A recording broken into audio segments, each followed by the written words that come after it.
Hey everyone, friend of the podcast, Carl Bonner is a mixing engineer who helps other producers and mixers find, attract, and build better relationships with clients who are making the kind of music you are most passionate about.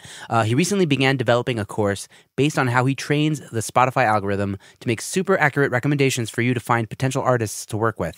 And he's giving it all away for free while it's still a work in progress. So go to carlbonner.com/coaching to learn more, and I'll have a link for that in the show notes. So go check it out. Hey everyone, welcome back to Secret Sonics. This is episode 125 with William Bowser. This is William's second episode on the podcast, and we had a great chat as always. We talked about so many things, including Dolby Atmos, spatial audio, being ahead of the curve in terms of technology and trends. We talked about mixing into a limiter, relationships with mastering engineers, doing the long game, work ethic, personal growth and development. We talked about the journey of trying to attain success and also maintain work-life balance, which is about mental health, the changing of the guard and being ready to work and win, the importances of being a professional and having a team of professionals around you. So just a great conversation with a ton of inspiration and takeaways for me, and I'm sure for you guys as well. So I think you're going to love this conversation. Before we get into this episode, I also want to say that I'm going to take the last 2 weeks of December off to kind of refresh and come back with a renewed vigor at the beginning of 2022. So this will be the final brand new episode of 2021, and then I'll do some reissues until next year, and then we'll start over again with some amazing new episodes that I have lined up. So with all that to say, enjoy this new episode of Secret Sonics with William Bowser, and I'll be back before you know it with new episodes in 2022. All right, here it is. You're listening to Secret Sonics, a podcast exploring the creative side of music production. Join us weekly for honest conversations with real-world music producers and audio professionals.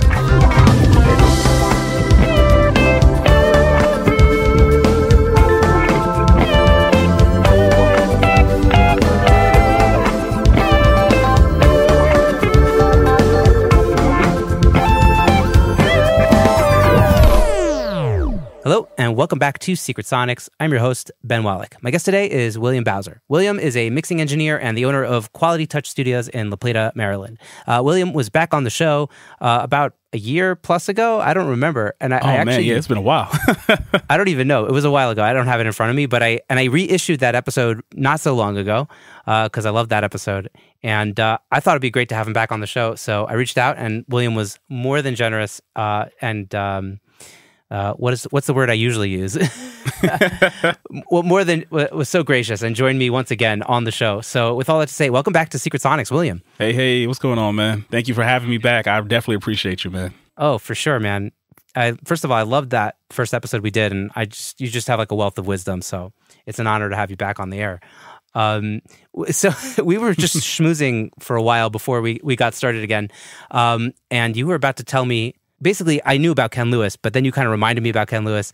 And then since then, I had Ken Lewis on my show, which was a totally inspirational conversation for me. And I had my mind blown literally on the air chatting with him about like comping vocals. So yeah, anyways, you were talking about Ken and you were chatting with Ken about Atmos. So let's just hear it for the people, Oh, yeah. Well, Ken has an incredible idea and design scheme for his Atmos setup. We've been talking about Atmos now for a couple of months because, unfortunately, in our field really is kind of led by the older generation. A lot of the older generation, they kind of look at Atmos and immersive audio as like kind of this little passing fad thing. Unfortunately for them, they are wrong in this instance. It is actually here to stay. Atmos as a format, actually, we've actually had Atmos for a very, very long time now. Everyone's cell phone, who you've probably come in contact with in the last 5 to 7 years, if not longer, actually has Atmos built into it. It's actually been it's actually a technology that has actually been integrated into almost everything technology-wise that has audio in the modern world for a very long time. It's just not something that it wasn't like on the big billboard of saying this is coming soon. So the reason why it's here now is because instead of saying coming soon, it's just kind of like ta-da out of nowhere. Yeah, but it's it's been in movies and stuff for a long time, right? It's been in movies. Oh yeah, it's a lot more than that. Actually, the audio for immersive and Atmos has been around for a very, very long time. The technology has been around for quite a bit. It's the fact of now that it's trying to be the new stereo. Right. And this is where the feathers kind of are getting ruffled. Yeah. Totally. And it's funny because everyone's like, oh my God, it's going to cost so much to do it, and the buy-in and blah, blah, blah. You know how our industry is. And then from there. But they're not wrong. We'll see. Right? We'll see. Well, actually, they are. So here's the thing. Okay. So tell me everything, man. So when it comes to Atmos, now, is it the same thing as having the speakers all around your head? Of course not. But the actual headphones that allow you to work in that, as far as that space is talked about, there's a lot.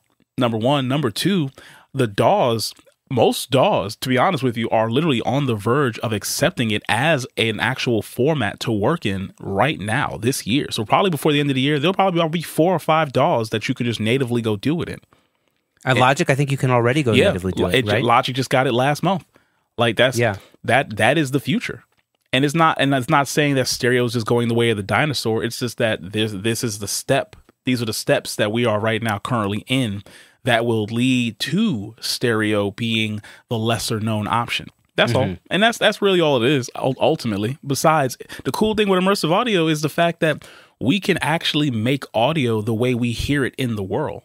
So like when you go into a concert that's in a field, the way we hear music reverberating on the surrounding areas from miles around us can now be actually recreated. You know what I'm saying? And we can hear that. Yeah. And that's the cool thing about it. Like we can hear that, and then it'll translate to headphones. And that's the cool thing about it, because a lot of Atmos tech right now, because we're still in that kind of Wild Wild West new age section part of it. Yeah, everybody it's like stereo. People talk about like the Beatles in the '60s. Like they didn't think about the stereo mixes, but they did them, and that's why they were kind of like, the drum and the bass on the left, the vocals on the right. It just sounded weird compared to a modern stereo mix where we kind of know, bass and kick and snare always go down the middle. That kind of thing. Like we have the rules. They're not rules, but like they're standards that we kind of expect to hear. Exactly. But they didn't know that back in the '60s, right? Well, yeah, because they weren't really trying to go for anything like we are today. You know what I mean? Like we have an aim and a goal. They're just like, we're going to play this and we're going to try something different and new. And the rest of us are just like, all right, so we're going to stick this over here. We're going to stick this over there. It's a different era. Totally. Oh, yeah.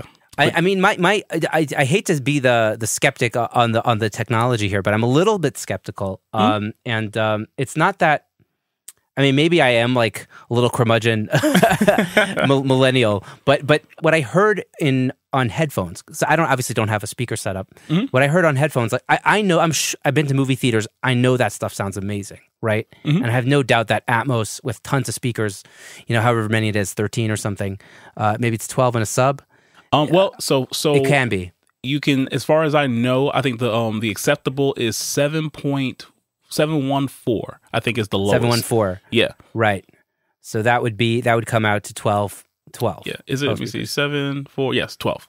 Because the sub counts. Including the sub. The sub, right. So like, I'm sure that sounds amazing. I have no doubt about that. My skepticism is with the binaural version. What Apple's trying to push in your AirPods and stuff like that. And what I heard on my headphones so far has been like, I don't know if it sounds much better. It doesn't sound as, I don't know. There's something about, I don't know. I feel like the way the low end kick like hits in a stereo mix, I feel like that just works now. It's tight. It has this sound, and like in the Atmos, it just sounds a little too muffled, or like in the back a little bit.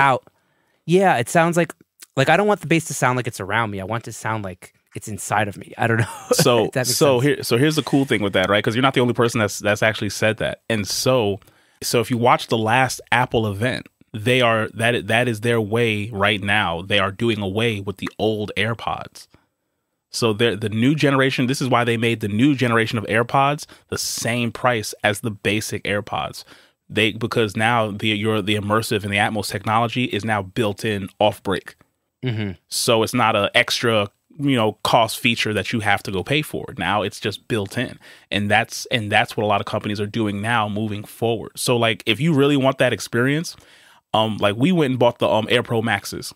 You know what I mean? With the big old, you put them on your head and they sound great. Like as headphones by themselves, they sound great. As for Atmos and immersive, it's an incredible thing to listen to, and like that's a cool thing. Like you can go on YouTube and actually see how it actually works. But that's because that's the current technology of where we are right now. By this time next year, it'll be just a staple of headphones. You know, it'll just be this is how it is. You know, yeah. You think in a year already? Well, yeah, because you know why? Because of the way it's getting rolled out. And this is the part you have like Apple's big bucks behind it. Yeah, and that's the difference between literally like one of the wealthiest companies on earth just saying this is what's happening. Like because you got to realize the difference between older technologies versus this particular technology is the fact that this is the first time a $1 trillion company was behind it. Not a $1 billion company. It's a $1 trillion company who's saying we're going to push this to our customers, and then as audio engineers, right? So again, we kind of get new technologies on sound, and we're like, oh man, maybe not. But the difference is, number one, this $1 trillion company is already integrated in our space. It's not something like it's not Sony or some other company that does audio and says, hey, we're pushing the new this and this. We're talking about a company whose hundreds of millions of customers literally have already been guinea pigs for this. They did it behind the scenes without actually having to tell you. But the reality is, if you have a Mac, you have this. If you have the AirPod, like we just said, AirPods, the average person is going to buy the new Apple AirPods coming out this year, and guess what? They're in it. That's it. They're in. Right. It's not a thing they're even thinking about. Yeah, like they're automatically in it. And the moment Apple starts showcasing this as the new sound technology, there are hundreds of millions of people that are already part of their atmosphere, their ecosphere. Yeah. Even if half of them say this is it, that's it. That's all you need, because that half has children. That half is already walking around with the new experience going on. They're showing their friends, like they're gonna let their moms hear it, their dads hear it, me and you. Our clients are going to talk to us about it and say, yo, this is so cool. Can we do my records like that? And that's all it takes, because it's supply and demand. So the moment demand hits us, it doesn't matter anymore what we think. we have to bend to the rules. That's right. And that's how Apple so plays the game. You're thinking like a year from now, like we're only mixing for Atmos? Would you go that far? Because I've heard people saying like, I think stereo is here to stay, but we're also going to have Atmos. I mean, and it's going to be. We said the same it's an thing. Opportunity. Hey, look, we said the same thing about literally. We said the same thing about mono to stereo when stereo first came out. Right. So when did mono actually die? Right? Because mono, I know like the Beatles recordings, like so I guess 1969, 70, they were still kind of primarily doing mono. So when did mono die? Like how many years? Did it take? I think mono died when stereo recording became an actual thing.